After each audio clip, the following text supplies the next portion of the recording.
Hello again, fellow audiophiles. I am Wave Theory, and oh my goodness, it is the 2022 edition of the Focal Utopia. Focal's top-of-the-line dynamic driver open back headphone that lists for 5,000 US dollars these days. So a friend of the channel loaned this to me.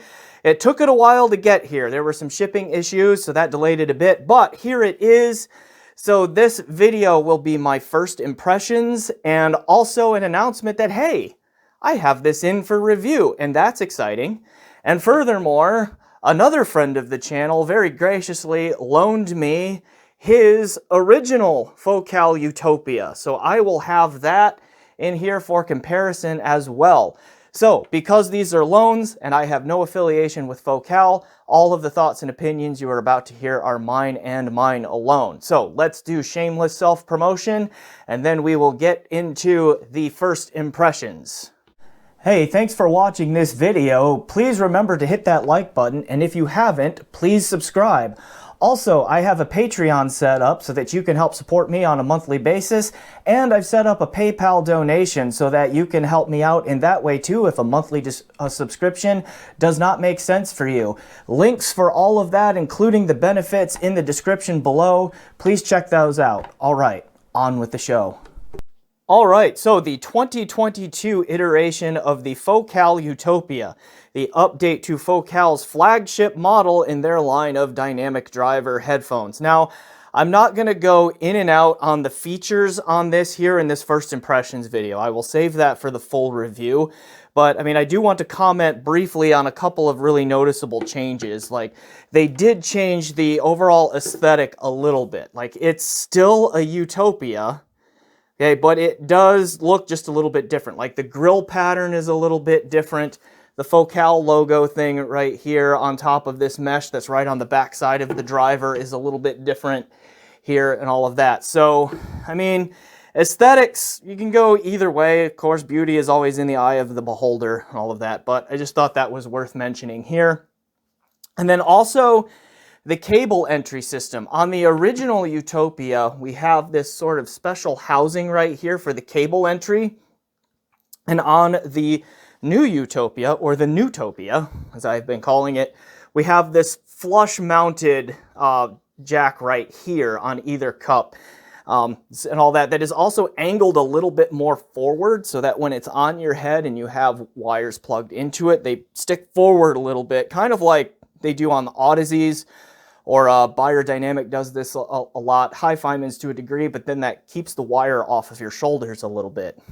So those are some of the bigger changes that I've noticed, at least from an aesthetic standpoint. But a lot of the rest of it is mostly the same and just kind of mostly cosmetic stuff that I can tell. All right, so I will do a deeper dive into what has changed on the build and the features and all of that when we come back to the full review. What I want to do here briefly is comment on the sound, because of course that is the meat of it, right? So let me quickly remind you that this is a first impressions video, and I have not had a ton of time with these. These literally arrived the day before I shot this, and and it's also cold where I live, so I let them sit for a few hours to slowly come back up to room temperature before I put a signal through them. And then I had a little bit of time last night and then some more time this morning before I shot this here this afternoon. And let's see, what did I listen to? I got 3 albums in on it today so far. That would be the soundtrack to the 1992 version of The Last of the Mohicans film. Let's see, I did the Rumors album from Fleetwood Mac because it's just an amazing record and really good recording. And then what is the song, or what is the album? It's a recent one. I'm going to mess it up. Mushrooms, Lava, something. I will link to it below. By King Gizzard and the Lizard Wizard, okay? Really varied band, and they have some also excellent recordings out recently too, so that's a newish album, and I will link to down below. You can listen to that, and I listened to those on here. And so that's kind of at least a bit of a range of music to get some first impressions here. Now, because these are first impressions, I do reserve the right to walk back any of the claims that I'm about to make, modify them, change my mind completely, any of that, whatever the case may be when it comes time to the full review. Also, these are not yet broken in. I am a believer in break-in because speakers and headphones and all of that, the drivers have moving parts in them. New mechanically moving assemblies of just about any type are often stiff when they are brand new and first assembled, and it just takes time to exercise them and loosen them up into their proper operating stiffness, if you will. Okay, that's physics and material science stuff. It is what it is. I don't know how much Focal pre-breaks in their units, but I am going to give this some good break-in time before I jump back into the full review. Okay, really quick, so again, since these are first impressions, the gear that I have used this Heimdall, or excuse me, this Nordos Heimdall 2 cable, okay, that came with the OG Utopia that the friend loaned me. And then I used my Berkeley Alpha Series 2 DAC, which is fed by my Singer SU2 digital-to-digital converter, which is connected via USB to my desktop PC, and then my Vioelectric HPA V281 headphone amp. For the full review, I will expand the amp repertoire there because I still have the SPL Phonitor X around somewhere. A friend also loaned to me the iFi Pro iCan Signature Edition, so that will get some time on here, and I will also be sure to check this on my Cord Hugo 2. Okay, so real quick in comparison here, sound impressions is what we have a warmer signature than Focal has done with most of their headphones, and warmer than what they have done with the original Utopia. So there's a little bit more perceived emphasis in the upper bass, lower mids to kind of give it that little bit of warmth. It does not sound bloated or anything like that. So don't worry if I say a slightly more emphasis on upper bass, lower mids, and that scares you on bloat. I did not notice any of that here yet. Okay. I think the mid-range is, or not in mid-range, excuse me, the treble in particular is perceptibly lowered just a little bit in comparison to the original.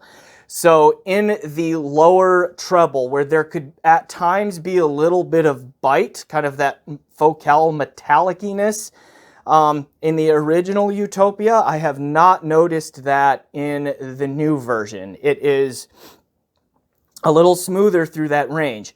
It also does not have as much air as the original does, so it doesn't sound quite as open or, not as airy as the original does. So far, the amount of treble presence is just a little lower than I would personally like. I'm going to hold out hope that that is either a break-in thing and it will fill back in, or if it's just like the V281 is a warmer amp, and when I put it on the SPL or the Pro iCan or all that, that treble will waken up a little bit again. We'll see what happens. Again, these are just first impressions. But other than that, it does seem to come across like it's going to be appropriately detailed in resolving, like there's good bass texture and all of that. The Focal physicality, okay, that punch, that slam, that physical hit, okay, that aggressive macro dynamics that Focal is known for is definitely in here.